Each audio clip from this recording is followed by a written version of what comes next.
Crónicas Zombie Preludios y Ori, con esa, Alejandro Arnaldos, 10. Estaba la ciudad tenía miedo. ¡Oh mierda! Exclamó Samuel parándose en seco. Desde la esquina al otro lado de la calle donde se encontraban los militares apareció, tambaleándose lastimosamente, uno de aquellos muertos viviente. ¡Oh Dios mío! Chilló Agus perdiendo los nervios. Su aspecto era realmente espantoso, el bombardeo debía haberle alcanzado, porque su cuerpo estaba medio carbonizado y los dos brazos se habían visto reducidos a muñones.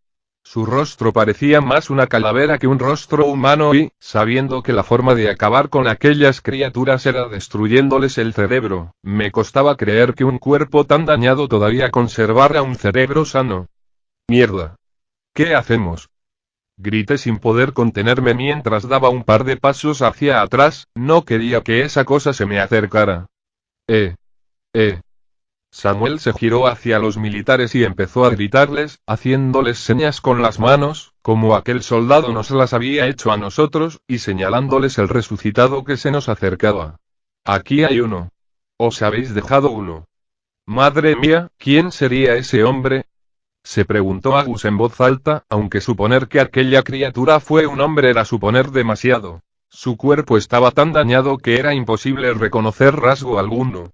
¿Qué coño me importa quién fuera o dejara de ser?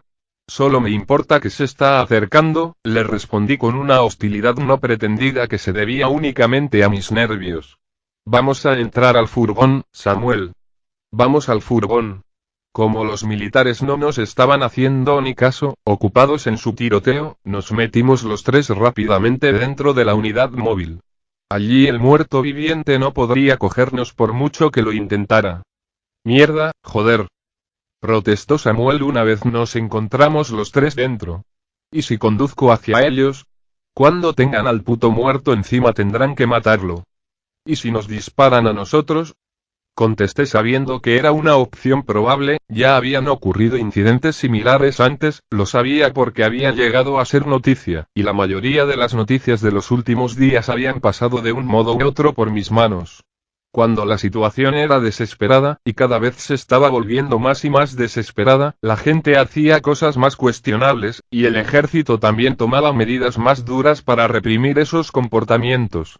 Un golpe y un gruñido en la puerta del conductor me sacaron de mis pensamientos.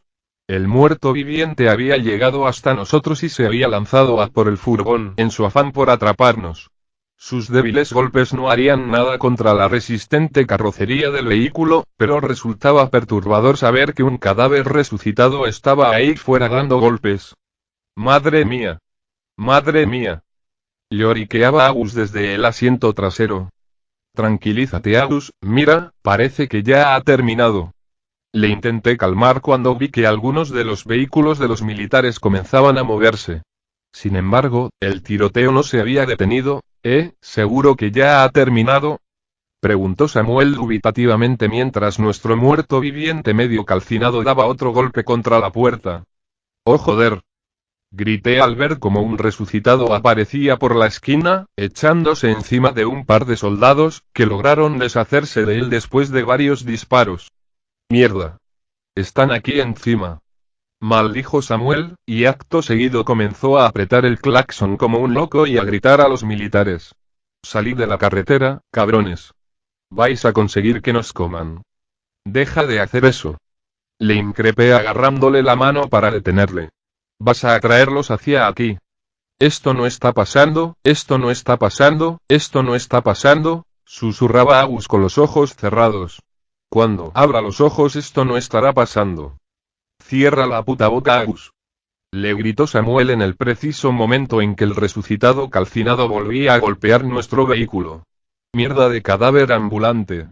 Dadme la palanca de la caja de herramientas que le voy a dejar la cara nueva. Estate quieto, joder. Le dije intentando retenerle, pues el muy demente estaba tan alterado que parecía dispuesto a salir ahí a pelearse con el muerto viviente. Mira, se mueven. Los militares parecían haber tenido bastante. Con esas criaturas encima estaban comenzando a retroceder, y algunos de sus vehículos se habían puesto en marcha. Un grupo de soldados pasó corriendo por delante de la calle, deteniéndose tan solo para comenzar a disparar contra resucitados que todavía no podía ver. Se retiran, se están yendo. 3 de los coches se pusieron en marcha, pero los muertos vivientes estaban ya encima, algunos incluso se habían colado en nuestra calle. Los militares a pie, por no perder un tiempo precioso maniobrando, comenzaron a correr hacia los vehículos que ya se habían puesto en marcha y se movían en dirección opuesta a la de los muertos. Sin embargo, con eso solo habían conseguido dejar la calle bloqueada e impedirnos el paso. ¡Oh mierda! ¡Oh mierda!, gimió Agus al percatarse de la situación. ¡Hijos de puta!, gritó Samuel, mucho más expresivo. Yo sin embargo estaba demasiado anonadada como para poder expresar lo que sentía en forma de palabrotas. Con la carretera arrasada a nuestra espalda y un montón de vehículos abandonados delante, ¿cómo íbamos a salir de allí? Nos han encerrado, susurré con un hilo de voz. Nos han encerrado, y una mierda. Bramó Samuel agarrando el volante e ignorando un nuevo golpe de nuestro resucitado acosador. Ve a investirlo. Ve a hoy investir uno de esos putos tips. El flujo de muertos vivientes, con los militares en retirada, se volvió más intenso, y ya teníamos como 10 de ellos en nuestra calle, en nuestra dirección, seguramente atraídos por el que teníamos golpeando la puerta del furgón.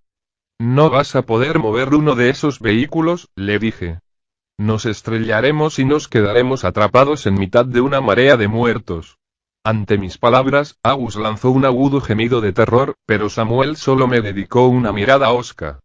Entonces, ¿qué sugieres? Porque no me sale de los cojones morir aquí hoy. Miré la amplia avenida de cabo a rabo en busca de una solución. Era una calle muy amplia, tenía que haber algún lugar por donde pudiéramos meternos, algún lugar por donde salir de allí y poner camino al estudio de televisión. Un golpe en el cristal de la puerta del conductor me sobresaltó. El vidrio de la ventana se había agrietado tras el último manotazo del muerto viviente acosador, y eso no me ayudaba a pensar con más claridad. ¡Arranca!, grité sin pensar, creyendo que, por el momento, lo mejor era alejarse de ese resucitado en particular. ¿Hacia dónde?, preguntó Samuel tras poner en marcha el motor, creyendo que había descubierto alguna salida. Se van, murmuró Agus, refiriéndose a los militares. Nos dejan aquí, a merced de los muertos. Cállate, joder, le reprendió Samuel con malos modos. Pero Agus tenía razón. Los militares se marchaban de allí sin importarles un bledo que nos hubieran dejado bloqueados en el proceso. Y lo peor de todo era que, si estaban huyendo de los muertos vivientes, no querían ni pensar la jauría de aquellos seres que se nos iba a acabar echando encima si no lográbamos irnos también. Afortunadamente, repasando con la mirada de nuevo toda la calle, vi algo que podía servirnos, al menos temporalmente, para evitar que los monstruos se nos echaran encima. Hacia allí, mira. Le señalé la entrada al parking del hotel junto al que nos encontrábamos. El furgón no cabe por ahí, objetó Samuel echando un vistazo también. La entrada era lo bastante grande para que entrara un coche, e incluso una furgoneta pequeña, pero no toda una unidad móvil como en la que nos movíamos. No tiene que caber. Aparca pegado a la fachada y salimos por la puerta lateral del furgón, entraremos en el parking a pie y el vehículo bloqueará su entrada. Dije conforme la idea se fue formando en mi cabeza, y me pareció bastante buena, estaríamos a salvo de los muertos andantes y, tarde o temprano, los militares volverían a limpiar todo aquello y sacarnos de allí en el proceso. A Samuel debió parecerle también una buena idea porque, sin decir nada, metió la primera y se subió a la acera. Escuché con grima como las manos del zombi carbonizado que no nos dejaba en paz se arrastraban sobre la carrocería del furgón. ¡Cuidado!, gritó Agus cuando un resucitado se nos cruzó por delante. Esas criaturas eran realmente estúpidas y carentes de cualquier sentido común. Se había puesto delante del vehículo por su propio pie, sin darse cuenta de que iba a ser arrollado, y así fue, puesto que Samuel no tuvo tiempo de frenar o apartarse. ¡Ah!, exclamó cuando nos lo llevamos por delante. Desgraciadamente también perdió el control del volante y, en vez de aparcar limpiamente delante de la entrada del parking, terminó estampando el morro del furgón, con un muerto viviente por medio, contra la esquina que formaba la propia entrada. El golpe fue aparatoso, pero no lo bastante fuerte como para que nadie fuera herido o saliera por los aires, al menos nadie que aún estuviera vivo. El cadáver andante había quedado incrustado en el capó con las piernas y la cadera destrozadas. Una sangre negra, espesa y medio coagulada había salpicado toda la luneta delantera, proporcionándonos un grotesco y sangriento espectáculo a los tres. Dios, murmuré aguantándome las ganas de vomitar. La criatura seguía viva, al menos de cintura para arriba, y manoteaba contra el quebrado cristal intentando cogernos. Escuché a Agus vomitando en la parte trasera del furgón. Venga, entremos al parking antes de que se nos acerquen más de estas cosas, propuso Samuel mientras todos los malditos muertos vivientes de la calle se nos empezaban a acercar. Nunca había visto a tantos tan cerca de mí, estaba empezando a asustarme de verdad y por eso seguía a Samuel sin cuestionar nada.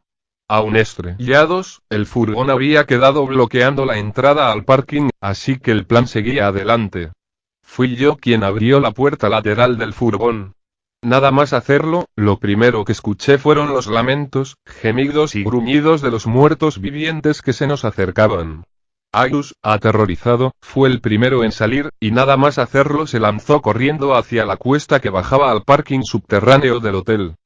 Agus, espera. Le llamé, pero sin mucho resultado. Samuel, vamos. Espera. Samuel se detuvo unos segundos para coger la palanca del interior de la caja de herramientas. Venga, vamos. En cuanto ambos estuvimos fuera del vehículo, volví a cerrar la puerta para asegurar la entrada lo máximo posible. Los muertos habían empezado a golpear al otro lado y confiaba en que la puerta de metal aguantara, pero como nunca se sabía era mejor poner una segunda por medio. Agus. Agus. ¿Dónde estás? Grité llamándole mientras bajábamos la rampa. El interior del garaje estaba completamente vacío. Hacía muchos días que nadie se hospedaba allí, y sus trabajadores debieron marcharse cuando la calle fue evacuada. Un desgarrador grito fue la respuesta que obtuvimos, un grito tan lleno de terror que me puso los pelos de punta y terminé agarrando a Samuel por la muñeca. Agus. Gritó él también. Le vimos salir de detrás de una columna, agarrándose el hombro con una mano cubierta de sangre. Detrás de él apareció una consumida muchacha, vestida con una falda mugrosa y rota y un top en no mejor estado, y con un pelo lacio y sin vida de color rubio colgando hasta los hombros. Por su aspecto y su forma de gemir no había duda de que era uno de ellos, uno de los muertos vivientes. Quitádmela de encima, suplicó Agus corriendo hacia nosotros, pero tropezándose a mitad de camino y cayendo al suelo. La resucitada parecía a punto de echársele encima cuando Samuel la golpeó con la palanca en un costado de la cabeza, lanzándola a un lado. Agus, ¿estás bien? Le pregunté acercándome a él para ayudarle a ponerse en pie, mientras Samuel se las veía con la muerta viviente. Al apartarse la mano del hombro vi que la sangre que de allí le brotaba se debía a un profundo mordisco, la herida tenía un aspecto horrible, había arrancado un buen pedazo de carne y sangraba descontroladamente. ¡Oh joder! Agus. Me lamenté mientras se incorporaba, le habían mordido, estaba infectado. Estoy bien, dijo tambaleándose hasta apoyarse en otra de las columnas del parking, dejando en ella una huella de sangre del tamaño de su mano. Estoy bien. Necesito ayuda con esto, bramó Samuel propinando otro golpe a la muerta viviente que le saltó varios dientes por los aires, pero la diabólica criatura no perdió un ápice de determinación y acabó echándose encima de él y cayendo los dos al suelo. ¡Ah! Quitadme a esta zorra de encima. Sin tiempo para pensar, corrí hasta ellos y le propiné una patada a la muerta viviente en el estómago, quitándosela de encima a Samuel. Vamos, le dije ofreciéndole la mano para que se levantara. Cuando lo hizo, aquel ser que había sido una jovencita antes de morir también se había incorporado, y se tambaleó con sus flacas y podridas piernas hacia mí. La palanca de Samuel había quedado tirada en el suelo cuando se le echó encima, de modo que estábamos todos desarmados. Agus, libre por el momento de la atención de la criatura, gimió de dolor llevándose de nuevo la mano a la herida. Retrocedí intentando alejarme de la resucitada, pero me golpeé la espalda contra otra columna, y ella aprovechó para lanzarse sobre mí. Tuve los reflejos necesarios para lanzar una mano contra su cuello, agarrándola y manteniendo su boca a distancia antes de que pudiera morderme. ¡Ayuda! Grité muerta de miedo cuando sus esqueléticos dedos intentaron aferrarse a mi brazo. ¡Aguanta!, respondió Samuel lanzándose a por la palanca, y justo en ese instante se escuchó un disparo como un cañón. El envite de la muerta se frenó en seco, y ella acabó cayendo al suelo como el peso muerto que era. Un enorme agujero se había abierto en un lado de su cabeza, y la negra sangre que corría por sus venas había salpicado por todas partes, incluida mi cara. Dios. Sollocé con la respiración acelerada. ¿Estáis bien?, preguntó un muchacho de unos 20 años que, desde la puerta que llevaba del parking al interior del hotel, sujetaba con ambas manos una pequeña pistola que todavía humeaba. Por su uniforme no tenía ninguna duda de que se trataba de un guardia de seguridad del hotel, y el hombre que se encontraba tras él, de mayor edad y gesto hosco, también. Joder. Bufó Samuel dejando caer la palanca al suelo. El chico se acercó corriendo hacia mí, con cara de preocupación, y me agarró por los hombros. ¿Estás bien? ¿No te ha mordido?, me preguntó intentando establecer contacto ocular conmigo. Pero yo estaba demasiado asustada para responderle, tenía el cadáver de aquella chica en el suelo, justo delante de mí, y me había salpicado su sangre por todas partes. Intenté balbucear una respuesta, pero no me salían las palabras. A mí sí, exclamó en un tono lastimoso Agus desde su columna. El muchacho se acercó corriendo hacia él, seguido del otro guardia de seguridad de mayor edad, que se detuvo lo suficiente como para lanzarme una mirada recelosa. ¿De dónde habéis salido vosotros?, preguntó con suspicacia. Estábamos fuera cubriendo una noticia, pero se llenó todo de muertos, contestó Samuel precipitadamente. ¿Sois de la seguridad del hotel? Como única respuesta, el tipo hosco se dirigió hacia Agus, a quien el chico estaba examinando. Definitivamente le han mordido, Pascual, confirmó algo temeroso tras observar la herida de Agus. Mala cosa, masculló el otro. Debía tener por lo menos 15 años más que el más joven y, además de más musculoso, era mucho más alto que su compañero. Tenemos que llevarlo arriba, propuso el más joven. Esa herida pinta mal, hay que sacar el botiquín. Sí. Por favor, dijo Agus apuntándose rápidamente. Más despacio, Andrés, este tipo ha sido mordido, interrumpió el tal Pascual. No voy a meter a nadie en el hotel, y menos a alguien mordido por esos sacos de carroña. No podéis dejarnos aquí, intervine logrando apartar por fin la vista del cadáver de la chica. No podemos salir, la calle está llena de resucitados. ¿Llena?, preguntó Andrés incrédulo. Esto estaba lleno de militares hace un momento, han bombardeado media calle, los militares se han ido, chico, le explicó Samuel. Hemos atrancado la entrada aquí abajo con nuestra unidad móvil, pero no sé si aguantará. Por favor, suplicó Agus. Esto duele. Pascual, tenemos que entrar, le dijo Andrés a su compañero. Si la calle está llena de resucitados, tenemos que asegurarnos de que la puerta principal no se haya roto, y no podemos dejar aquí abajo a esta gente. Durante unos segundos Pascual aparentó estar pensándoselo. Muy bien, ellos dos pueden entrar, pero él no, dijo señalando a Agus. Este lugar ha estado limpio de esos muertos de mierda y no voy a meter uno en potencia adentro. ¿Qué coño dices?, se le encaró Samuel. Está herido, necesita ayuda. La única ayuda que necesita ahora es esta, respondió desenfundando su pistola. ¿Qué coño haces? ¿Te has vuelto loco, tío?, exclamó Samuel retrocediendo un par de pasos. Agus se arrodilló en el suelo por el miedo y hasta yo di un paso atrás. No puedes estar hablando en serio, dijo Andrés. Por Dios, no, rogó Agus desde el suelo. Está mordido, está muerto, será lo más misericordioso para él en estos momentos, sentenció aquel guardia de seguridad metido a ejecutor. Y también lo más seguro para nosotros. Escucha, podría no estar, comenzó a decir el muchacho, pero justo al mismo tiempo Samuel se abalanzó sobre Pascual para intentar arrebatarle el arma, y entonces sonó un disparo. Cerré los ojos y me tapé los oídos cuando el estruendo retumbó por todo el parking. Cuando los abrí, la cabeza de Agus había reventado y había sangre y sesos desparramados por toda la columna donde un segundo antes se había apoyado. ¿Qué coño has hecho, loco? Se le encaró Samuel, pero el guardia de seguridad fue más rápido y le encañonó con la pistola. Será mejor que te comportes, muchacho, si no quieres acabar con un disparo tú también. Matar a Agus no parecía haberle importado lo más mínimo. Samuel resoplaba furioso con la palanca de nuevo en sus manos, pero sin atreverse a hacer un solo movimiento con aquella pistola apuntándole al pecho.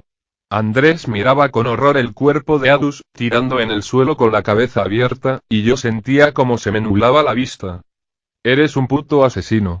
¿Me escuchas? Un puto asesino. Gritaba Samuel, pero yo ya lo oía muy lejano, como si estuviera ocurriendo en otro lado del mundo. Estaba muerto ya, solo le he ahorrado sufrimiento, se defendía el asesino. Las piernas me fallaron y comencé a caer mientras perdía por completo el sentido.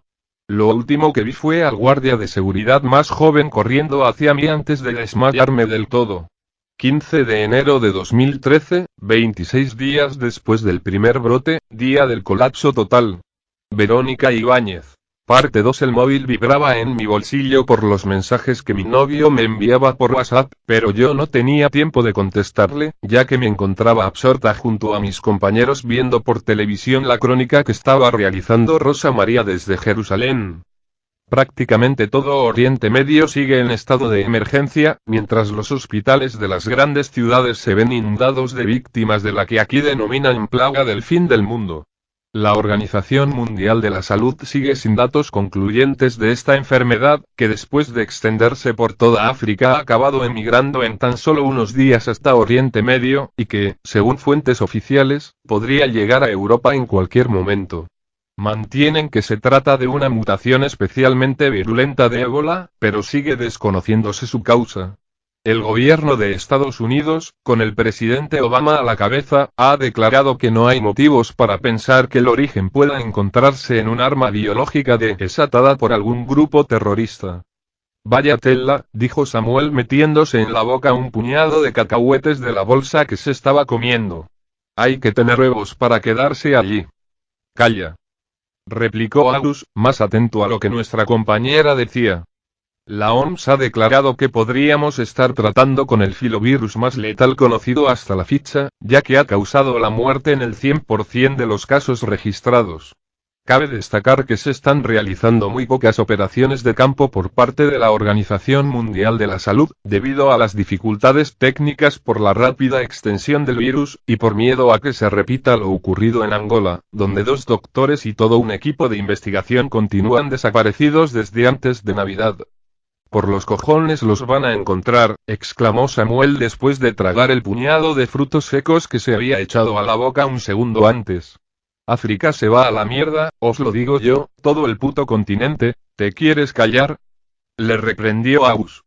Los gobiernos y organismos sanitarios de la Unión Europea ya preparan planes de respuesta en previsión de que la situación se vuelva todavía más grave. Aunque se sabe que el virus se contagia solo por el intercambio de fluidos de cualquier tipo, la sorprendente velocidad de expansión hace sospechar a los expertos de que podrían existir otras causas de infección todavía desconocidas.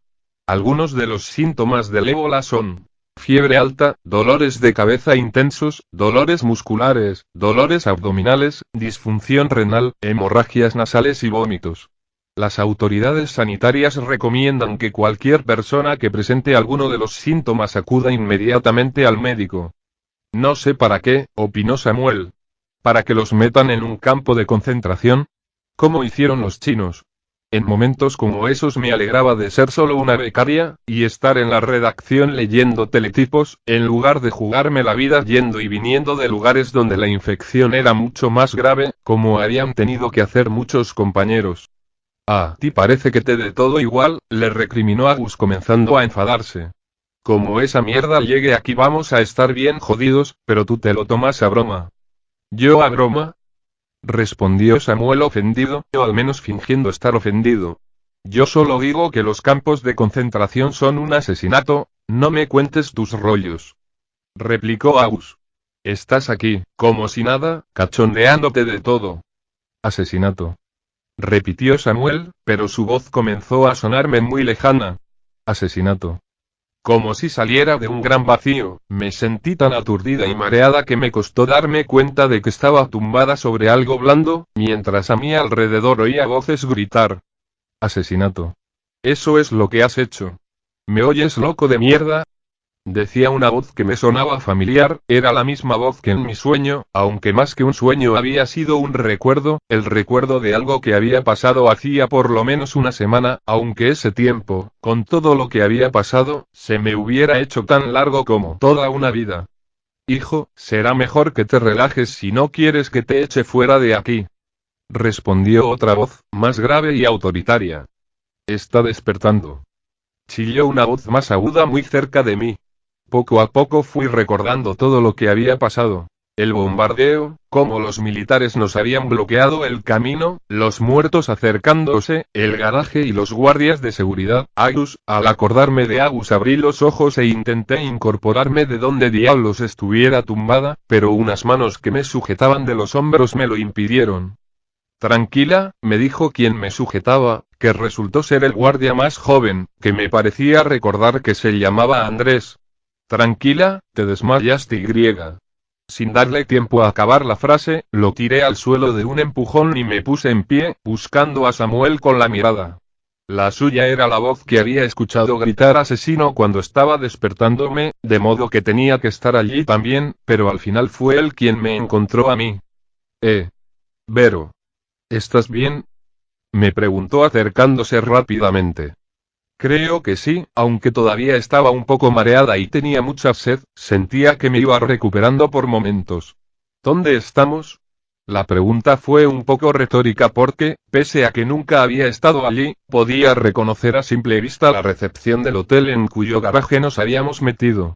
El lujo y la ostentación dominaban toda la sala. Sobre mi cabeza destacaba una enorme lámpara de araña y una cristalera en tonos azules formando una bóveda que cubría casi todo el techo, sujetado por unas columnas de mármol a juego con la pared y el suelo, también de mármol. El centro de la recepción estaba compuesto por una mesa con un adorno floral y rodeado por sillones rojos, en uno de los cuales había estado tumbada un momento antes. En el hotel, respondió Samuel con cara de malas pulgas. Cuando te desmayaste, este loco de mierda nos dejó subirte. Ya te he dicho que te relajes, muchacho, protestó el segundo guardia de seguridad, que se llamaba Pascual, y que era mucho menos amable que su compañero. Solo hice lo que tenía que hacer.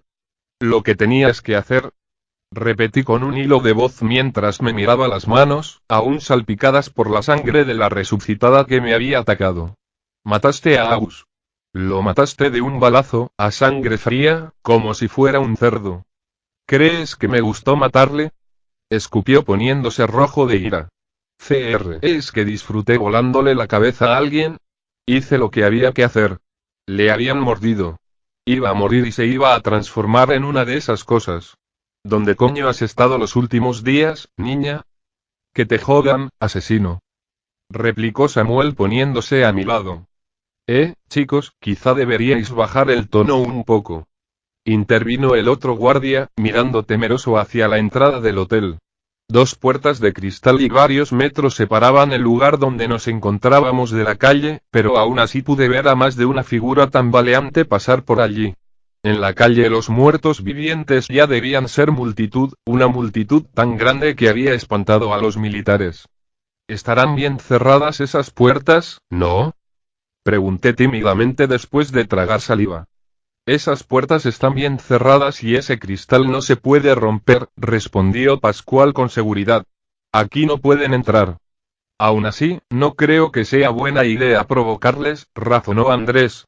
Creo que deberíamos subir y. No. Le interrumpió su compañero. Iremos a la garita de seguridad y esperaremos allí. ¿Esperar? ¿A qué? Preguntó Samuel. ¿Qué hacíais aquí vosotros, de todas formas? Se suponía que este lugar estaba evacuado.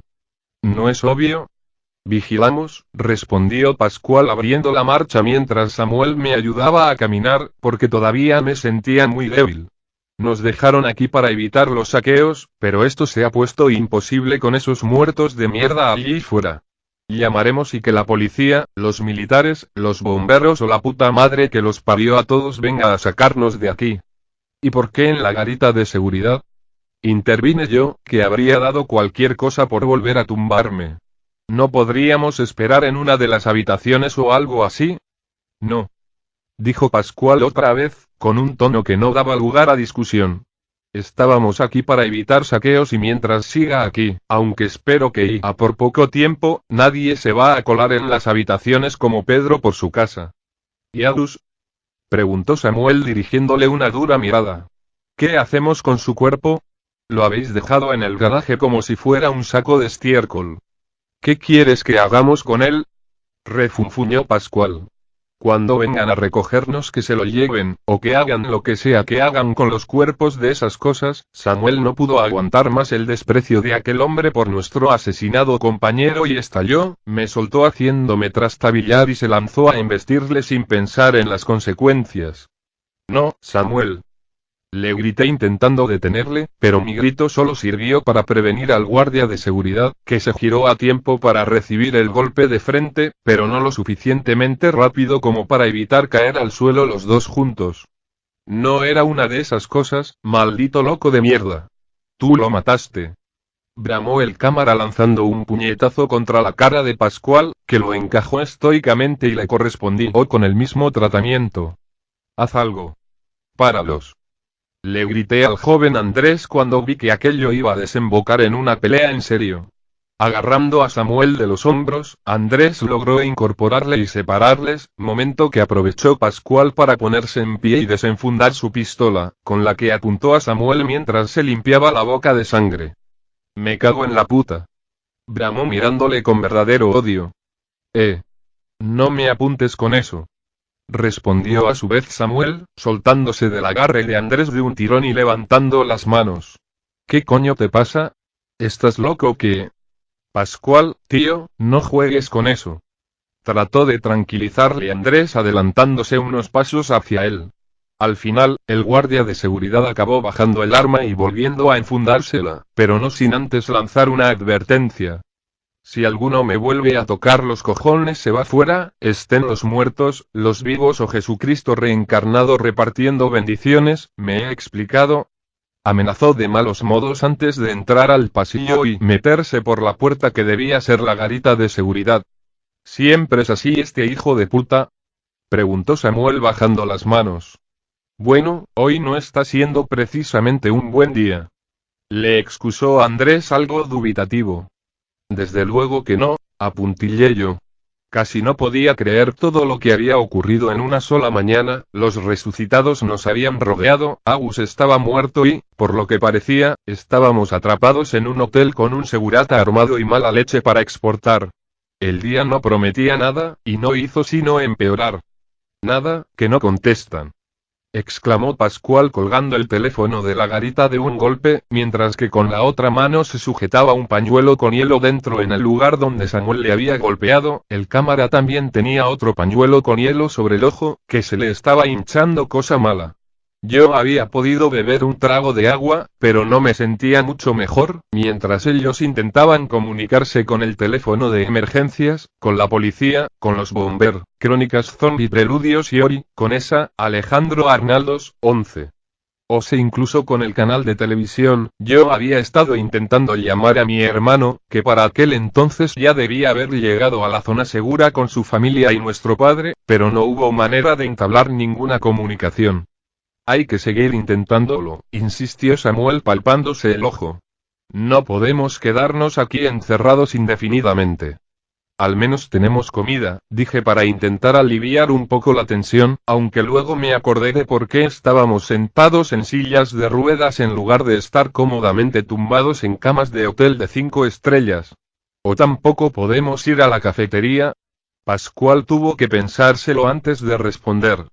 No lo sé, ¿tenéis dinero para pagar lo que cojáis de allí? Dijo finalmente. Venga ya, hombre. ¿Estás de coña? Protestó Samuel en lo que parecía el preludio de otra pelea entre los dos.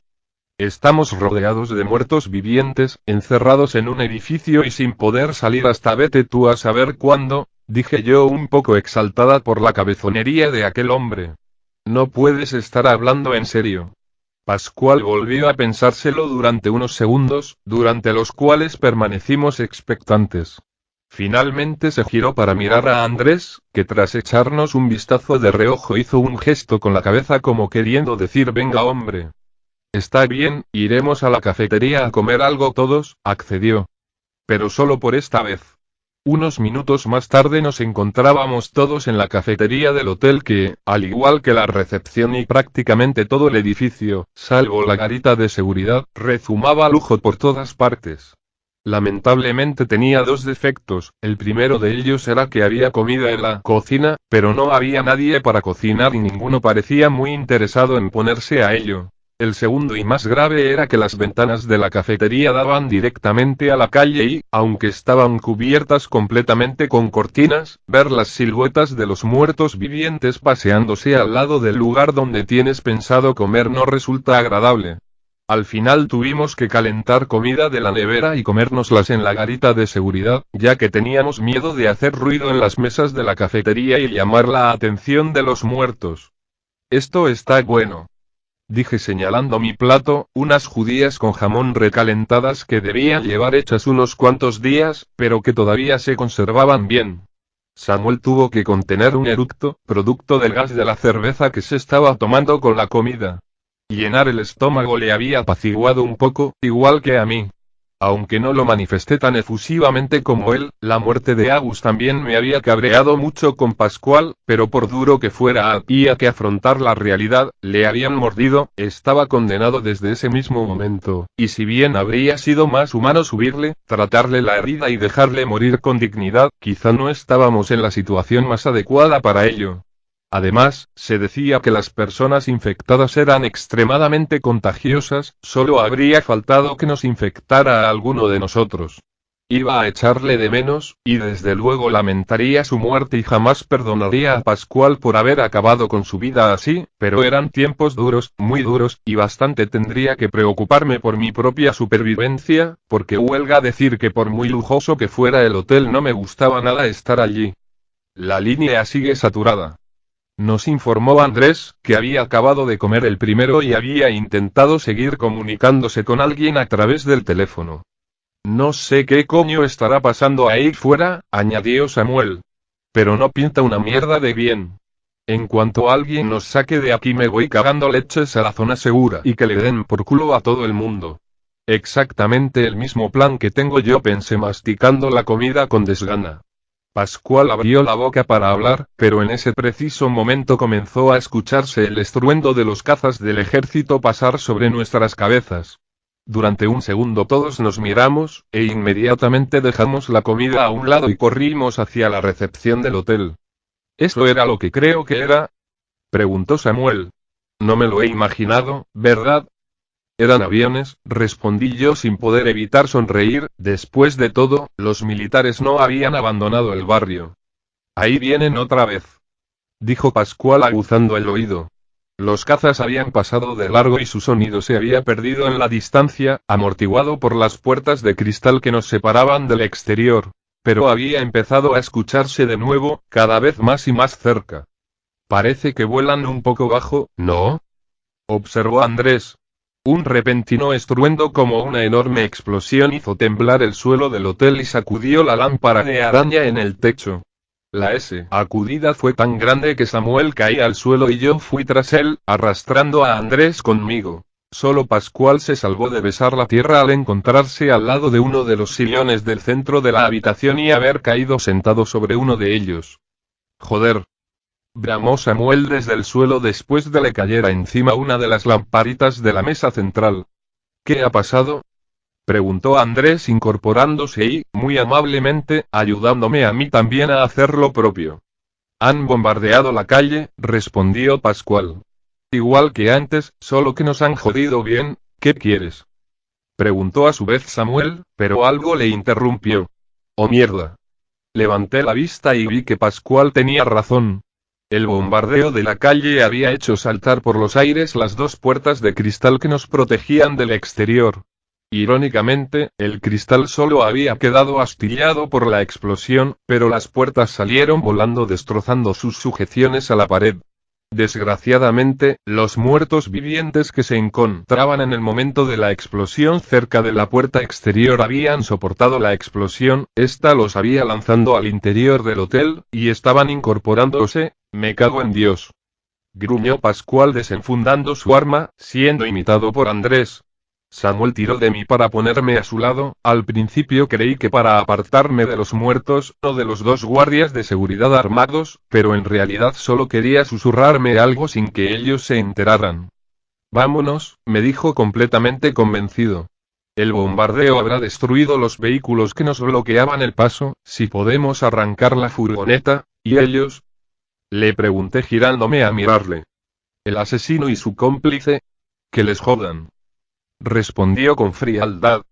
Pero, tenía serias dudas con respecto a eso último. No había nada que quisiera más que marcharme de allí, pero dejarlos tirados sin más, aunque hubieran matado a Agus, me parecía algo horrible.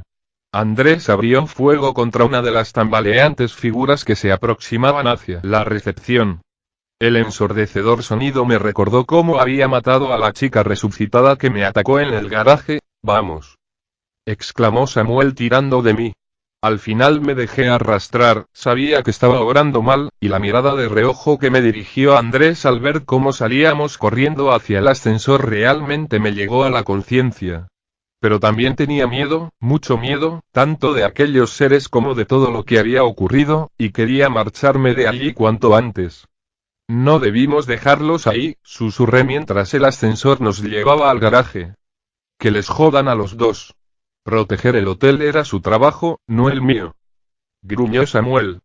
Entrar en el garaje tampoco fue sencillo, el cadáver de Agus seguía allí, con la cabeza agujereada contra una columna llena de sangre seca. La imagen que formaba era horrible, pero hice lo posible por no mirar mientras me dirigía hacia el furgón. Pese a aquello, Samuel tuvo la sangre fría de detenerse a recoger la palanca del suelo. Los resucitados del exterior debían haber muerto en el bombardeo, porque habían dejado de aporrear el vehículo, pero me temía que el mismo bombardeo hubiera dejado al furgón inutilizable. Venga, subamos.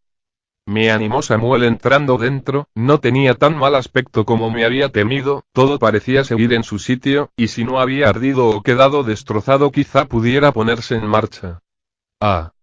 Gemí al sentarme en el asiento del copiloto cuando vi lo que había ocurrido fuera. Las bombas de los militares habían destrozado buena parte de la carretera, llevándose por delante todo a su paso. Había torsos calcinados en el suelo, y los árboles de la mediana todavía ardían al viento. El único motivo por el que el furgón había logrado aguantar era por estar más dentro del garaje que fuera, pero su carrocería había quedado muy dañada y todos los cristales se habían roto, lo cual resultó ser otro inconveniente. Un viejo conocido yacía incrustado contra el morro del vehículo, el muerto viviente que atropellamos al estrellarnos contra la entrada del garaje al llegar. Todavía seguía allí, y todavía vivo, o resucitado, o como estuvieran esas cosas, pero bastante desmejorado. La explosión le había afectado igual que al resto del furgón, y tenía media cara calcinada, lo cual empeoraba más si cabía su terrorífico aspecto. ¡Que te jodan, cabrón! Gritó Samuel arrancando y metiendo la marcha atrás. Al furgón le costó arrancar, y cuando lo hizo temblaba más que lo de costumbre, pero empezó a moverse hacia atrás y el cuerpo del muerto viviente cayó al suelo en cuanto tuvo espacio suficiente para hacerlo. Un segundo después el furgón dio un bote cuando pasó por encima del mutilado resucitado, y yo sentí como la comida me subía hasta la garganta. Sin embargo, no tuve tiempo de vomitar porque, en cuanto dirigí la vista hacia lo que quedaba de carretera, me fijé en que uno de los árboles ardientes que teníamos delante estaba comenzando a quebrarse y amenazaba con caernos encima si seguíamos adelante. ¡Cuidado! Le grité a Samuel agarrándole del brazo y señalando en dirección al árbol. ¡Hostia! Exclamó cuando el árbol se precipitó al suelo con un crujido a solo un par de metros de nosotros y tuvo que frenar casi en seco para evitar chocar con él.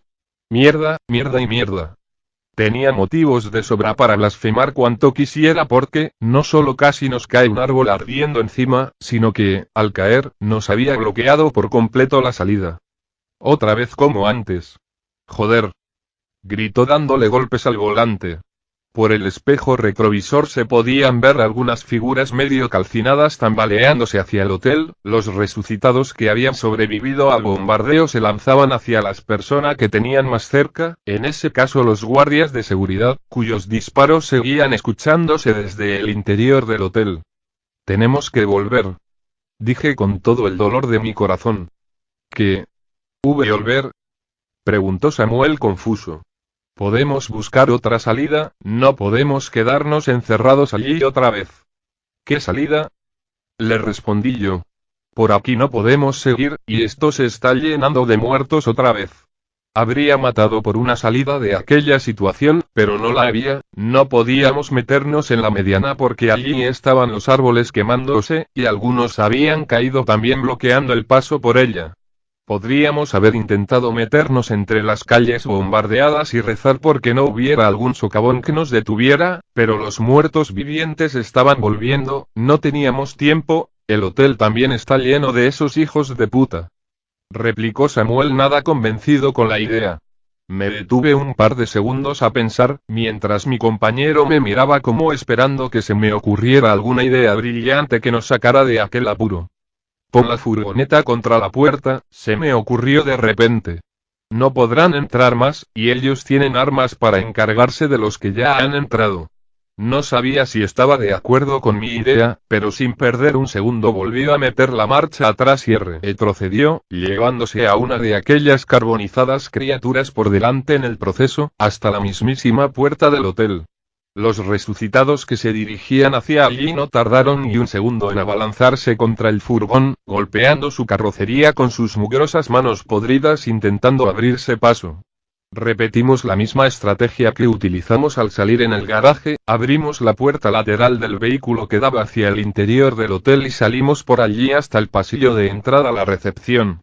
En recepción, al menos 5 muertos amenazaban todavía a Pascual y Andrés, que intentaban abatirlos a tiros con diferente grado de éxito. «A la cabeza, niño», le gritó Pascual a Andrés mientras le volaba la tapa de los sesos a uno que se le acercaba. «Aparta, aparta», exclamó Samuel agarrándome del brazo y pegándome contra la pared. Un disparo que fallase su objetivo podría acabar alcanzándonos por accidente y provocar una desgracia. «Eso intento», respondió Andrés, completamente superado por los nervios, disparando nuevamente y fallando el tiro. «Mierda. Cuidado», le advirtió Pascual cuando el resucitado al que había disparado el muchacho se le echó encima. Sin dudarlo se abalanzó contra él y los tres cayeron al suelo. «Espera aquí», me ordenó Samuel lanzándose palanca en mano al combate. En su carrera para socorrer a los 2 guardias de seguridad arrolló un muerto viviente y derribó a otro, tirándolos al suelo a ambos, pero un tercero quedaba en pie, y debió decidir que yo era un objetivo más sabroso que los demás. «Oh mierda», murmuré retrocediendo un par de pasos en cuanto me percaté de sus intenciones. Era un muerto viviente realmente asqueroso, tenía la cara demacrada como si le hubieran cosido arañazos, uno de sus brazos apenas era un muñón calcinado, pero el otro lucía unos dedos afilados como garras. Avanzaba lentamente y arrastrando los pies, dejando a su paso un rastro de carbonilla y olor a quemado bastante desagradable. «Necesito ayuda con este», dije en voz alta intentando llamar la atención de los demás, pero ellos estaban librando su propia lucha. Vi a Samuel golpear a alguien con la palanca y se escuchó un disparo. Además, por si fuera poco, los 2 muertos caídos se habían puesto en pie y parecían dispuestos a unirse a la lucha. Viendo que no estaban en condiciones de ayudarme comencé a asustarme. Aquel ser avanzaba lenta pero implacablemente hacia mí, y si lograba cogerme me mordería y acabaría, en el mejor de los casos, como el pobre Agus. Seguí retrocediendo hasta salir del pasillo y llegar al furgón. Al otro lado se escuchaba el ruido de los muertos vivientes de la calle, golpeando y luchando por entrar. Cuando la criatura casi me tenía acorralada se me ocurrió encerrarme dentro del furgón hasta que Samuel, Pascual o quien fuera se hicieran cargo de él, pero meterme allí dentro con resucitados a ambos lados y los cristales rotos no me hacía mucha gracia. Recordé con qué facilidad Samuel había derribado a 2 de ellos en su carrera y pensé que podría simplemente arrollarle. Los resucitados eran torpes y lentos, pero también recordé que igual de fácilmente la muerta viviente del garaje me había agarrado y casi había acabado conmigo. La única conclusión a la que llegué fue que, si quería hacer algo y no dejarme devorar, necesitaba algo para golpear al muerto viviente. No fue el arma más adecuada, tampoco el arma que yo habría elegido de poder hacerlo, pero sí que era la que tenía más a mano y con la que me podía sentir más cómoda, de modo que la cogí, avancé un paso y golpeé al muerto en un lado de la cabeza con ella. El resucitado se tambaleó al recibir un microfonazo en todo el cráneo y cayó a un lado, dejándome un hueco para poder entrar de nuevo a la recepción, donde se encontraban los demás. Los 3 resucitados habían sido eliminados y sus cadáveres se encontraban en el suelo. El que me perseguía no tardó en seguirles cuando Andrés le disparó acabando con él también. ¿Estás bien?, me preguntó preocupado. De su pelea con los muertos solo había salido despeinado y con la camisa rota. Sí, gracias, respondí respirando aliviada por fin, o al menos respiré tranquila hasta que vi a Samuel cubierto de sangre de arriba abajo sentado en el suelo. Dios. ¿Estás bien? Corrí hacia él, seguido de Andrés, y me agaché a su lado. Sí, dijo conmocionado echando un vistazo a su ropa ensangrentada. No es mi sangre. Levantó un dedo y señaló los otros 2 cuerpos que había tirados en el suelo, tan solo a unos metros de él. Uno de ellos era el resucitado que les había atacado, que tenía la cabeza abierta y de ella fluía hasta el suelo una viscosa sangre negruzca. El otro era Pascual, y presentaba un aspecto mucho más preocupante, porque le habían mordido. Haciendo gestos de dolor se sujetaba una mano cubierta de sangre en la que le faltaban un par de dedos. De un mordisco, aquel ser muerto viviente se los había arrancado de la mano, mutilándole y, sobre todo, condenándole a muerte. ¿Qué hacemos?, preguntó Andrés arrodillándose al lado de su compañero. Necesitamos vendas, y algo que pare la hemorragia. Ayudé a Samuel a ponerse en pie, manchándome yo también de sangre la ropa en el proceso. No necesitamos nada de eso, repuso él acercándose al guardia de seguridad herido. ¿Cómo que no?, exclamó Andrés confuso. Tenemos que parar la hemorragia, y conseguir que nos saquen de aquí para que alguien pueda curarle eso, ¿no?, gimió Pascual desde el suelo. El capullo tiene razón, lo único que necesitas es eso. Señaló con la mano sana a su pistola, que se encontraba tirada en el suelo a su lado. ¿Qué? ¿Te has vuelto loco? Andrés no parecía, o no quería, creer lo que estaba escuchando. Ya sabes cómo son las cosas, chico, le dijo Samuel con solemnidad. Esa herida le va a transformar en uno de ellos, hay que hacer lo mismo que él le hizo a Agus. Qué ironía, ¿verdad? Que te jodan, masculló el dolorido guardia de seguridad. Pero, ¿qué le voy a decir a tu mujer, a tus hijos?, insistió Andrés. Chico, probablemente ellos ya estén muertos, respondió Pascual. Probablemente tu familia también, y la de estos 2, probablemente no salgáis de aquí vivos. Ahora dispárame. No quiero acabar siendo una de esas cosas. Pero, quiso continuar Andrés, con lágrimas en los ojos, pero se quedó sin argumentos. Viendo que aquello le estaba resultando demasiado duro, me acerqué a él y le puse la mano sobre el hombro para darle ánimos. No tienes que hacerlo tú, le dije, e inmediatamente después le lancé una mirada a Samuel, que captó el mensaje al instante. ¿A qué esperas? Hazlo de una vez, exclamó Pascual cuando Samuel le apuntó a la cabeza con su propia arma recién recogida del suelo. Estoy listo. Aparté la mirada cuando se escuchó el disparo y saqué a Andrés de allí para que no tuviera que verlo. Fuimos a la garita de seguridad, donde se sentó en el sillón casi en estado de shock, mientras yo hacía lo propio en la silla que unos minutos antes ocupara Pascual. Un momento después se nos unió Samuel, con la pistola todavía en las manos. ¿Qué hacemos ahora?, preguntó Samuel completamente abatido, dejando la pistola sobre la mesita y sentándose también en sofá. Creo que deberíamos asegurar este sitio, propuse sin mucho convencimiento. Tendríamos que cerrar el garaje, y quizá poner los sofás de la recepción junto a la furgoneta, para reforzar la barrera. Tendríamos que sacar los cadáveres, opinó Samuel. Tenemos como 10 muertos pudriéndose en el recibidor. Si vamos a esperar un rescate no podemos tener eso ahí, no sabemos cuánto podrían tardar. ¿Creéis que lo dijo en serio? Preguntó repentinamente Andrés levantando la mirada hacia nosotros.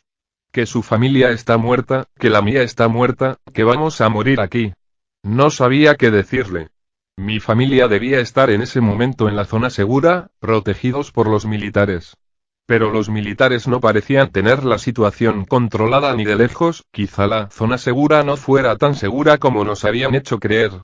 Como Samuel tampoco supo qué decirle, nadie dijo nada durante por lo menos un par de minutos. ¿Qué dices, chaval? ¿Nos ponemos a sacar los cuerpos de aquí o qué? Le animó Samuel dándole una palmada en el hombro. Vero, ¿por qué no sigues intentando llamar? Pasó el mediodía, la tarde, y acabó cayendo la noche en la ciudad de Madrid. Desde la terraza de mi presidencial penthouse suite disfrutaba de unas excelentes vistas al paseo de la Castellana. La que ataño fuera una bonita, arbolada y amplia calle había quedado reducida a árboles calcinados, socavones en el suelo y cenizas y hollín por todas partes, sin contar con las docenas, quizá cientos de muertos vivientes que se paseaban como tan solo unas semanas atrás se habían paseado personas vivas. Di un profundo trago de la botella de un carísimo champaña francés del minibar mientras centraba mi atención en los resucitados que había junto a la furgoneta que tapaba la entrada al hotel. Con el paso de las horas se habían ido dispersando, quizá atraídos por otras cosas, quizá por aburrimiento, y eso me alegró, porque no tenía mucha confianza en que los sofás que habíamos puesto como barricada pudieran aguantar si lograban atravesar el pesado vehículo. Alguien llamó a la puerta de la habitación, de modo que cerré la ventana para que dejara de colarse el frío y me acerqué a abrir. Era Samuel. Veo que te has instalado, dijo cuando me vio vestida únicamente con unas zapatillas de felpa y un albornoz. Solo venía a avisarte de que vamos a apagar las luces de la recepción y demás. No sabemos si la luz les atrae, pero mejor prevenir que curar, así que eso, no enciendas la luz. Muy bien, no pensaba hacerlo, le respondí con cierta indiferencia. ¿Habéis cogido ya una habitación? Sí, respondió con una ligera sonrisa. La mía está justo en el piso de abajo, 60 metros cuadrados, bañera, efecto lluvia y demás pijaditas que jamás podría pagar con mi sueldo de cámara. Andrés no ha querido ninguna, dice que dormirá en el sofá de la garita. Que haga lo que quiera, pero yo mientras tenga que estar aquí encerrado voy a disfrutarlo. He puesto la televisión, le conté. Ya no emiten en ningún canal, ni en el nuestro. Supongo que ya los habrán evacuado a todos a la puta zona segura, dedujo Samuel. ¿En qué piensas? En que nadie va a venir a por nosotros, le respondí sin tapujos. Mira cómo está todo, con el ejército en desbandada. Creía que después del bombardeo vendrían tropas a pie y tendríamos una oportunidad, pero ni se han molestado, no van a venir hasta aquí a por 3 civiles sin importancia. Puede que tengas razón, admitió Samuel. ¿Y qué vamos a hacer? Tú no sé, yo voy a darme un hidromasaje, acabarme esta botella y pillarme un pedo descomunal, y después dormir en pelotas en una cama con sábanas más caras que mi coche. No es un mal plan, dijo Samuel asintiendo. Puede que haga algo parecido.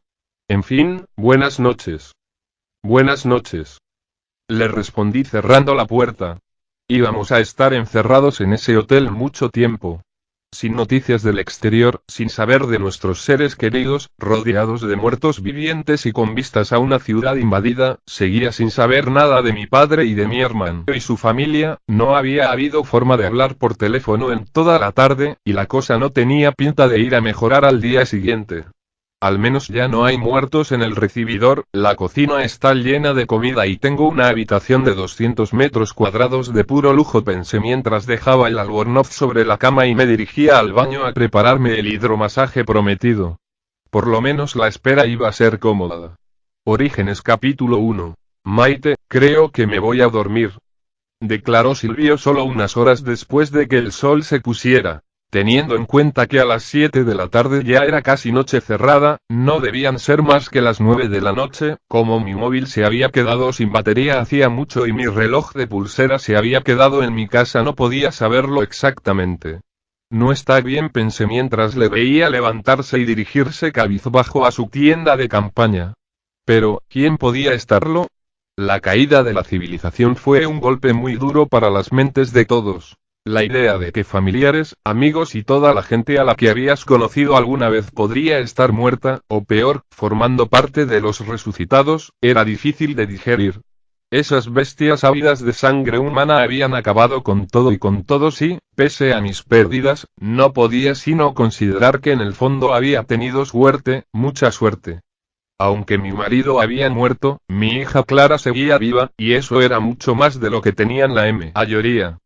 Sin embargo, conforme los días iban pasando no podía dejar de preguntarme cada vez más a menudo si de verdad se podía decir que había tenido tanta suerte como creía. Tenía a mi hija conmigo, y eso era algo de un valor incalculable, pero no tenía ni idea de cómo iba a apañármelas para mantenernos a ambas con vida en adelante. Algo que hasta hacía un mes todos considerábamos básico, como era el no tener que temer por tu vida, el no tener que preocuparte por tu supervivencia, se había esfumado igual que se había esfumado cualquier otro vestigio de civilización. El grupo de supervivientes que intentamos salir de la ciudad cuando se cortó el suministro de agua estaba formado por más de 30 personas, y cuando logramos llegar a las afueras de Madrid no éramos ni una cuarta parte. Familias enteras se habían quedado por el camino. Niños, mujeres y ancianos habían pasado a formar parte de los muertos vivientes, o habían sido devorados vivos. ¿Cómo iba a apañármelas para cuidar de Clara si la muerte era la única certeza?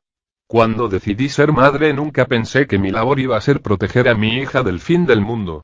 Salir de la ciudad fue como salir del infierno, pero sabía perfectamente que solo era una ilusión de seguridad lo que tenía, un leve respiro que no podía durar demasiado. Y lo peor era que no había un objetivo, no hay dónde ir, todo se ha ido a la mierda, volarse la cabeza y acabar con todo nunca había sido tan tentador. Sin saber a dónde dirigirnos, nos instalamos a tan solo unos metros de la M40, al norte de Madrid, y nos dedicamos a esperar. Ninguno sabía muy bien qué. Era tan mal sitio como cualquier otro para detenerse. Pese a ser invierno, la temperatura nos estaba dando un respiro y era bastante soportable durante el día. Sin embargo, durante la noche bajaba hasta casi los 0 grados, obligándonos a encender hogueras para entrar en calor, lo cual resultaba peligroso porque que la luz podía atraer a los muertos vivientes hasta nosotros. Con un bidón oxidado que encontramos logramos cubrir las llamas al máximo. La leña tampoco era muy abundante por allí, ya que el terreno no era precisamente boscoso y la vegetación se componía tan solo de unos cuantos matorrales. Esos mismos arbustos hacían que el campamento quedara fuera de la vista si mirabas desde la carretera. No demasiado lejos de allí descubrimos una gasolinera unos días atrás, y algunos se aventuraron a su interior, ya que nos pareció que una estructura cubierta era mejor refugio que la intemperie, pero el lugar ya había sido atacado por los resucitados. Encontraron un par de cadáveres dentro, y las puertas rotas, reventadas desde fuera, lo hacían casi indefendible en caso de ataque. Lo más sensato era no instalarse allí, de modo que nos quedamos acampados detrás de los arbustos y a distancia de la ciudad, donde se podía ver a un muerto andante 1 kilómetro antes de que llegara hasta nosotros. Esa noche estaba siendo considerablemente más fría que las de los días anteriores, y nos reunimos casi todos alrededor del bidón oxidado, en cuyo interior ardía una pequeña hoguera, y que era la única fuente de calor que disponíamos. Tras varios días de largos silencios, caras de miedo y dolor por todo lo perdido, por fin algunos supervivientes se estaban empezando a atrever a relatar lo que padecieron para lograr salir con vida. La base militar era un infierno. Aitor nos estaba contando cómo cayó el ejército, un tema que despertaba mucho interés entre nosotros, ya que en las últimas semanas de civilización los militares estaban en boca de todos. Parecía que iban a ser nuestra salvación, pero no habían terminado resultando muy efectivos a juzgar por los resultados. Ordenaron abandonar y replegarse en la zona segura a todos los efectivos de la ciudad, pero mi unidad estaba demasiado lejos y esos reanimados nos tenían rodeados. Al final cogimos el jeep e intentamos abrirnos paso para salir de allí. Nos fue muy mal, solo salimos con vida el voluntario y yo. Él se largó a buscar a su familia, espero que los encontrase y pudieran ponerse a salvo en alguna parte. Yo fui a recoger a Raquel con el jeep. Aún no sé cómo logré atravesar media ciudad tomada por los muertos. Aitor no era más que un crío, me hubiera jugado mi mano derecha a que no había cumplido los 18 años todavía, y su novia Raquel tampoco. No tenía ni idea de cómo un chaval tan joven había entrado a formar parte del ejército, pero me imaginé que cuando las cosas se pusieron realmente feas los militares no rechazaron a ningún candidato. El chico tenía carne de cañón escrito en la frente, pero había demostrado tener la habilidad, o quizá la suerte, de sobrevivir hasta ese momento. Al menos se le ve con esperanzas, fue lo que pensé mientras escuchaba su relato. Pese a que se notaba que había pasado por una experiencia difícil, todavía tenía el ánimo de seguir adelante, quizá movido por el vitalismo de su corta edad. El caso contrario era el de Agus, el último que llegó hasta el campamento y el que menos ganas tenía de comunicarse con nadie. Desde que se topó con nosotros cuando conducía por la M40, tras huir de la zona segura, se pasaba los días y las noches vigilando subido encima de su coche, que era tan antiguo que debió dejar de fabricarse en los 90, y por el aspecto también debió dejar de lavarlo desde entonces. Fue él quien nos trajo la dolorosa noticia de que la zona segura había caído, destruyendo todas nuestras esperanzas de que un rescate militar nos sacara de aquella agonía y nos devolviera a nuestra vida de siempre. Jorge, un hombrecillo desagradable al que ya conocía, ya que estuvo Ref, Crónicas Zombie Preludios y Ori, con esa, Alejandro Arnaldos, 12. Refugiado con mi marido y conmigo en el polideportivo del que finalmente tuvimos que huir, daba vueltas por allí con un puro encendido en la mano. Esos puros eran uno de los pocos lujos que pudo salvar de su vida anterior al fin del mundo, cuando se dedicaba a importar aparatos electrónicos de países del este y, según creía, manejaba importantes sumas de dinero. Oscar, que tampoco estaba sentado en el fuego porque era su turno de guardia, se acercó a él. «Apaga esa mierda», le dijo de malos modos, lo cual solo consiguió que Jorge sonriera desdeñosamente. «Pueden verlo». «¿Crees que van a ver un puntito brillar desde más de 1 kilómetro de distancia?», preguntó irónico. «Creo que estás un poco paranoico. Te sorprendería lo lejos que se puede ver un fuego, por pequeño que sea, cuando no hay otras luces. ¿Por qué te crees que cubrimos nuestro fuego con un bidón?», le respondió él con un desdén parecido al que previamente le había mostrado Oscar. «Apaga esa mierda o fuma detrás de los arbustos, pero como atraigas a alguno de esos muertos vas a tener que ir a matarlo tú solo». Jorge accedió a regañadientes y terminó sentándose en el suelo para que los arbustos le cubrieran. Por poco que le gustara a Oscar, él había sido cazador y sabía lo suficiente de supervivencia como para que hubiéramos aprendido a respetar su opinión en esos temas. Además era uno de los pocos que tenía los redaños suficientes para plantarle cara a un resucitado sin que le temblara el pulso, aunque habitualmente lo hacía a distancia con una ballesta de caza que siempre llevaba encima. Tras la interrupción, Aitor continuó con su historia. «Luego quisimos ir a la zona segura pero estaba rodeada de reanimados y era imposible entrar. Así que salimos de la ciudad y acabamos aquí, con vosotros», concluyó. «¿Y qué pasa con lo otro, con lo que importa?», intervino Jorge desde su arbusto. «¿Se ha encontrado alguna cura, alguna solución? ¿Se sabe al menos qué coño hace que los muertos se levanten?». Se barajaron varias hipótesis, fue Luis quien respondió. Luis no era precisamente el hombre más valiente del mundo, pero había sido cirujano durante años, hasta que montó con su socio una clínica privada, y sus conocimientos médicos valían su peso en oro. No sabía si los demás lo habían pensado, pero sin hospitales, sin farmacias y sin clínicas estábamos expuestos a cualquier cosa, y yo me alegraba que hubiera alguien con conocimientos médicos entre nosotros. Después del fiasco del ébola, quiero decir. Sé que los chicos de la universidad estuvieron investigando hasta el último momento. Sí, confirmó Aitor asintiendo con vehemencia. También se hizo todo lo posible por mantener las comunicaciones entre universidades y laboratorios de toda Europa, pero no sé cómo acabó eso. No acabó bien, dijo Judith limpiándose las gafas con el jersey. Judith había llegado al campamento solo un par de días más tarde que nosotros, cuando llegaron también Sebas, Tony y Silvio. Era una chica menuda, de no más de 20 años, bastante retraída y, por lo que decía, una superdotada que a su edad ya tenía un doctorado en biología molecular y otras 2 carreras para completar su currículum. Todos nos quedamos mirándola, esperando que, como se diría en el ámbito académico, desarrollara un poco su respuesta. Aquello pareció sorprenderla. Yo estuve allí, trabajando en el laboratorio de la universidad, en contacto con investigadores del NI y con otras universidades, principalmente inglesas y alemanas, nos explicó. Antes de que los militares nos sacaran de allí no habíamos obtenido ningún resultado. Lo único que pudimos confirmar es que esos seres estaban completamente muertos, excepto determinadas partes del cerebro que permanecían activas post-mortem y que es lo que les permite levantarse y caminar. Pero no identificamos tóxico o patógeno que pudiera explicar esa conversión. Debido a que a los animales no les afecta, pensamos que su origen sería algún tipo de organismo especializado, pero no hubo ningún resultado, concluí. Vamos, que seguimos sin tener ni idea de por qué ha ocurrido esto, resumió Jorge desde el suelo dándole una calada al puro. Joder, para esto pagaba impuestos. Una puta plaga apocalíptica de cadáveres antropófagos y griega. Ya lo hemos entendido. Le interrumpió Félix poniendo fin a su perorata. Igual que todos escuchábamos a Oscar cuando hablaba, porque reconocíamos que era quien más sabía sobre cómo salir adelante en la situación de supervivencia como en la que nos encontrábamos, también todos escuchábamos a Félix, no tanto por sus habilidades como porque era una persona razonable y diplomática que siempre sabía cómo evitar un conflicto antes de que se produjera y, como había sido el caso, cerrarle el pico a Jorge.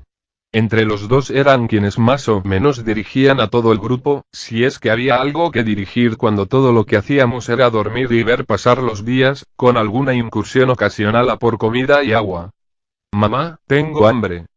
Se quejó Clara, que hasta ese momento había estado dormitando a mi lado, casi ajena a todo lo que se había estado diciendo. Clara había heredado de mí los ojos, la piel clara y llena de pecas que yo también tenía a su edad y la melena pelirroja. Al igual que a todo el mundo, todo por lo que había tenido que pasar había hecho que se mostrara temerosa de siquiera apartarse de mi lado. No es que me molestara tenerla siempre pegada, al contrario, en la situación en la que vivíamos prefería tenerla siempre cerca y vigilada, pero me dolía ver cómo una niña que desde bien pequeñita había sido muy independiente se había convertido en una niña siempre asustada. Solía tener pesadillas por las noches, sobre todo desde que murió su padre, y yo no sabía qué podía hacer para remediarlo. Lo sé, cariño. Ahora veremos si queda algo para cenar. Le respondí con un poco de lástima, sabiendo que probablemente no quedara prácticamente nada. La mayor preocupación que teníamos era que la comida comenzaba a escasear. Al principio era fácil acercarse a alguna tienda cercana y coger algo de comida. Entre Oscar, Félix y algún otro, como el siempre voluntarioso Aitor, buscaban en el linde de la ciudad algún comercio y traían todo lo que podían que pudiera resultar útil. Pero casi todo había sido saqueado antes de que nosotros empezáramos a hacerlo por algún otro grupo como nosotros, o quizá antes de que la ciudad cayera, y adentrarse más era entrar en territorio de los muertos. No andamos muy bien de provisiones, dijo Félix torciendo el gesto. Por más que racionemos, no hay para más de un par de días, por no hablar de que si no llueve estaremos sin agua mañana. Deberíamos pensar en ir mañana por la mañana otra vez a buscar algo de comer. Si no hay tiendas cerca puede que por aquí haya algún animal que pueda cazarse, o algo, sugirió Sebas con timidez, o sea, como solía hablar normalmente. Para haber trabajado de guardia de seguridad, Sebas no daba la talla. Era más bien delgado, tirando a bajito, y no tenía aspecto agresivo e intimidante. Llegó acompañado de Judith, a quien encontró vagando por la carretera, y de Tony, un hombre con claras raíces africanas manifestadas en su oscura piel. Como si fuera algo sin importancia, nos contó que se refugió en la comisaría más cercana que encontró cuando las cosas se pusieron mal, pero los muertos vivientes ya habían hecho una visita a ese lugar y no quedaba nadie, solo Tony, que se encontraba allí al haber sido detenido por saqueador. Según Tony, la policía le cogió cuando saqueaba una tienda en busca de comida, ya que estaba refugiado en su casa con su familia y no había tiendas abiertas cerca. Se pasó más de 5 días allí encerrado, 2 de ellos rodeado de muertos, hasta que llegó Sebas y le abrió la celda. Su historia tenía sentido, pero causó algunos recelos, especialmente porque, antes de irse de la comisaría con Sebas, cogió una pistola de un policía, lo que hacía que fuera uno de los pocos hombres armados del grupo. Solo el propio Sebas con su pistolita reglamentaria, Aitor con su fusil del ejército y Félix con un rifle de caza que le prestó Oscar tenían armas de fuego. También teníamos la ballesta de Oscar y el hacha de Erika, además de algunos cuchillos, para defendernos si los muertos vivientes llegaban. Pero como no vivíamos en Estados Unidos, ninguno de nosotros tenía la menor idea ni de por dónde empezar a buscar para conseguir más armas. Conforme los días fueron pasando y Tony resultó ser tan inofensivo como cualquiera, y desde luego mucho más agradable que Oscar o Erika, los recelos desaparecieron. Esto es un puñetero secarral, respondió Oscar a la sugerencia de Sebas. Aquí no hay fuentes de agua, y solo se pueden cazar ratas y perros callejeros. Sé que no os va a gustar, pero entonces la opción que queda es adentrarse más en la ciudad y buscar comida y agua. Sugirió a Félix, sabiendo que la propuesta no sería muy bien recibida por nadie, ninguno estaba tan loco como para arriesgarse a una muerte segura adentrándose demasiado en la ciudad. ¿Estás loco?, replicó Tony, que había permanecido en silencio hasta entonces, pero atento a todo lo que se decía. No salí de ese infierno para volver a entrar, tío, ese lugar está plagado de esos bichos muertos vivientes, entrar ahí en un suicidio. Podríamos ir a mi casa, propuso Raquel inesperadamente. Raquel había permanecido también en silencio, sentada al lado de Aitor mientras este contaba su historia, pero, a diferencia de Tony, no parecía estar demasiado interesada en lo que se había dicho desde entonces. Por lo que había llegado a conocerla, se veía que era una chica bastante callada, seguramente por lo afectada que estaba después de vivir la experiencia que Aitor relató. El mundo parecía dividirse en esos momentos en tres tipos de personas. Los que, como Agus, Miguel y Raquel estaban completamente sobrepasados por las circunstancias. Los que, como Félix y Oscar, habían sacado lo mejor de sí mismos para luchar y seguir adelante. Y los que, como yo, vivíamos en una especie de limbo, sin haber sido capaces todavía de digerir lo ocurrido y reaccionar en un sentido u otro. ¿A tu casa? Menuda puta mierda de plan, puso Erika con desdén. Sí, no había pensado en Erika al desarrollar las tres categorías. Estaba muy claro que ella no podía ser catalogada dentro de ninguna de ellas. Sencillamente no encajaba en categoría alguna. Esa chica no estaba bien de la cabeza, la única explicación a su comportamiento era tan simple como eso. No parecía importarle estar helándose de frío, comiendo conservas y sin poder asearse durante más de 2 semanas. Hablaba de la muerte de su madre con una indiferencia pasmosa, como si realmente no le importara a lo más mínimo. Y sobre todo estaba lo del hacha, cuando llegó, venida de no se sabe dónde, llevaba consigo un hacha de leñador que utilizaba a 2 manos y con las que disfrutaba matando resucitados. Sí, realmente disfrutaba matándolos. Se reía como una loca cada vez que tenía que hundía el filo del hacha en la cabeza de uno y se pringaba con la sangre que salpicaba como resultado de ello. A veces no sabía qué daba más miedo, si los muertos vivientes o ella. A mi padre le gusta cocinar, tenemos varios frigoríficos en el sótano y dejó la despensa llena cuando empezó, bueno, todo esto. Almacenó bastante comida como para comer 2 meses toda la familia. Todos nos mantuvimos silencio, ya que la idea nos parecía tan mal como a Erika, pero no queríamos expresarlo tan directamente. Puestos a meterse en la ciudad, parecía mejor buscar una tienda, que sin duda tendrá más comida y será más accesible.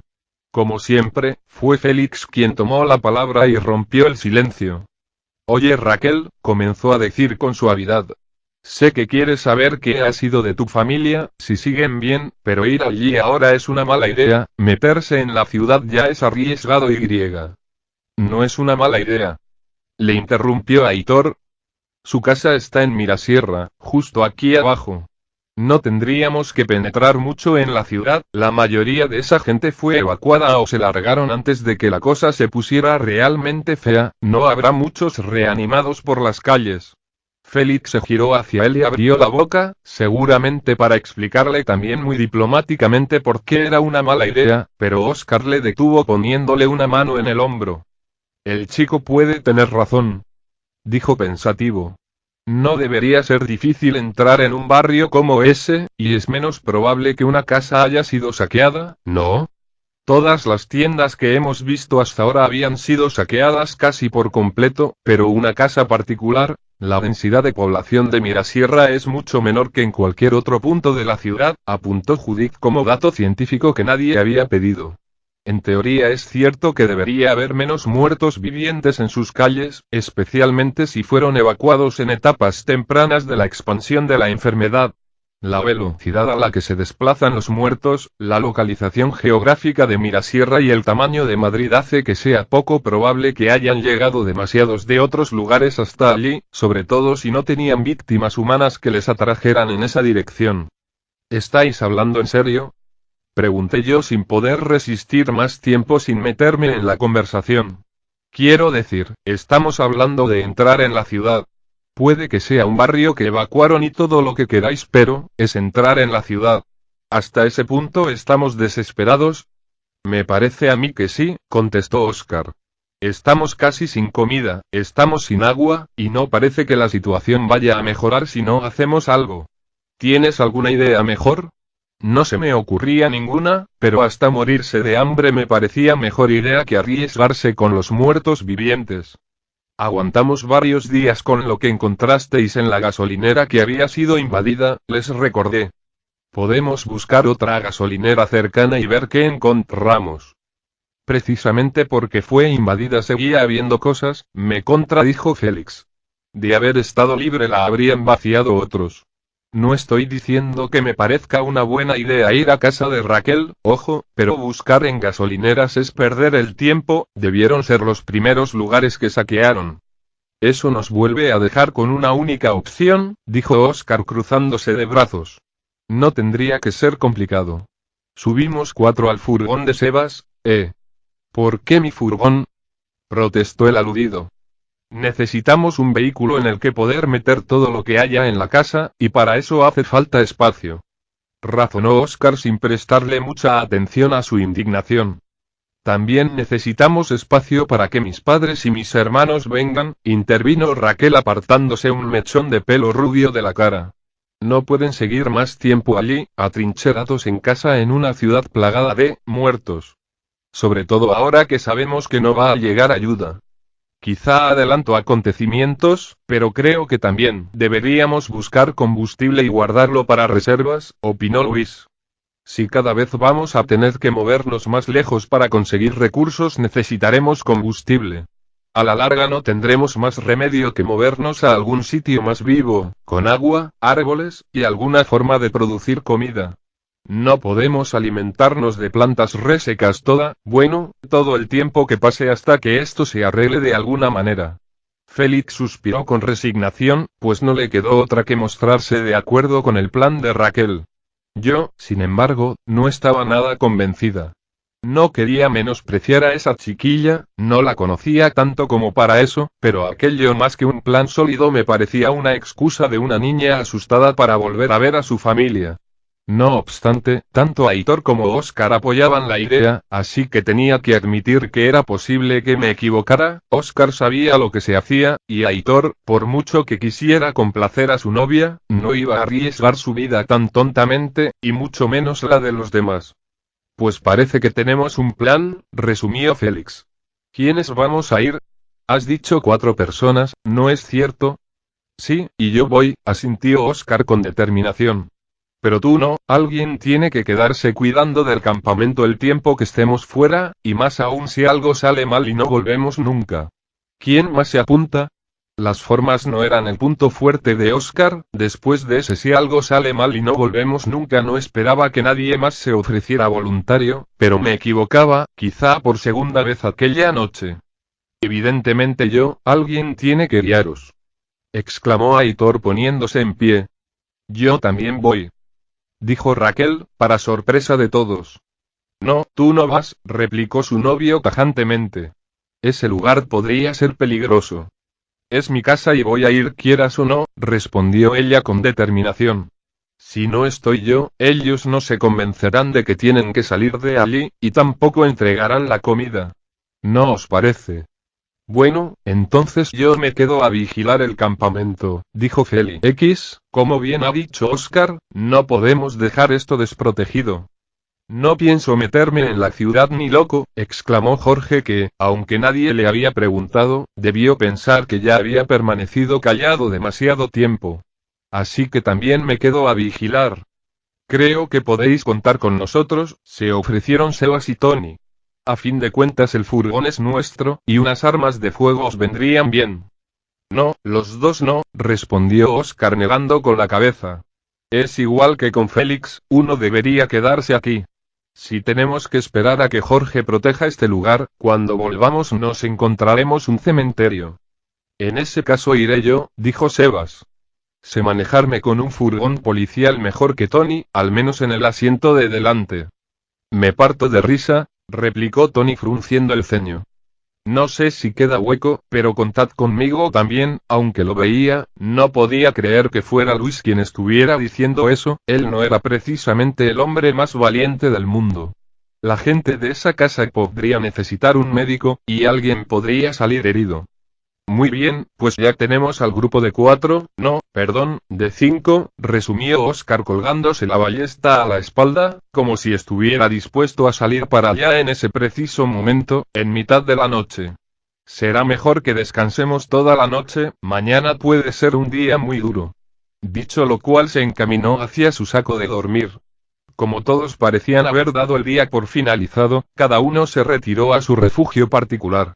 En el caso de Clara y de mí, como en el de la mayoría, se trataba también de una tienda de campaña. Aunque las suyas las habían conseguido en un saqueo, la mía era realmente mía, ya que en el pasado había pertenecido a mi hermano, al cual le solía gustar el alpinismo. Como vivía en Barcelona, no tenía ni idea de qué había sido de él, y tampoco una forma de averiguarlo, lo cual era difícil de digerir sumado a todas las otras cosas. Buenas noches, cielo. Le dije a Clara después de darle un beso de buenas noches en la frente y dejarla liada entre las mantas. ¿No vienes a dormir? Me preguntó alarmada. Por las mañanas lo solía llevar un poco mejor sus miedos, pero en cuanto caía la noche estos la superaban, y verse sola en la oscuridad y con la cabeza llena de resucitado se asustaba más todavía. Ahora voy, cariño, solo voy a sacudir mi manta. La tranquilicé. Ya te he dicho muchas veces que no comas encima de las mantas. Sigo teniendo hambre, dijo lastimosamente. Me reprendí mentalmente a mí misma por haber sacado el tema de la comida cuando ya parecía olvidado. Más valía que al día siguiente volvieran con una buena cantidad de comida, o si no íbamos a pasar hambre de verdad. Salí fuera con la manta en la mano para limpiarla de migajas, aunque cuando el estómago comenzó a rugirme casi me arrepentí de haber dejado que el viento las arrastrara. Pienso ir a Aitor, es mi casa y mi familia, escuché la voz de Raquel junto a la hoguera, allí permanecían también su novio y Félix. Prefiero saber a no saber. Además, Aitor me ha enseñado a disparar si fuera necesario. Puede ser peligroso y tendréis que estar a pleno rendimiento mañana, dijo Félix. Esta noche cubriremos vuestras guardias, le diré a Erika que me ha parecido ver algunas siluetas a lo lejos y que podrían acabar acercándose resucitados al campamento, eso la mantendrá alerta y a la espera varias horas. Me sigue pareciendo mala idea que vayas con ellos, Raquel, pero ya eres mayorcita para tomar tus propias decisiones. Después de decir eso, tanto Aitor como ella se dirigieron hacia su tienda, que habían encontrado en la gasolinera y que era casi tan pequeña como la mía, donde apenas cabíamos mi hija y yo. Mi hermano la había utilizado para acampar en la montaña él solo, y las pocas veces que la habíamos usado mi marido y yo, antes de que naciera Clara, no había sido precisamente para estar separados. ¿Es necesario que vayas? No creo que sea necesario, seguía insistiendo Aitor.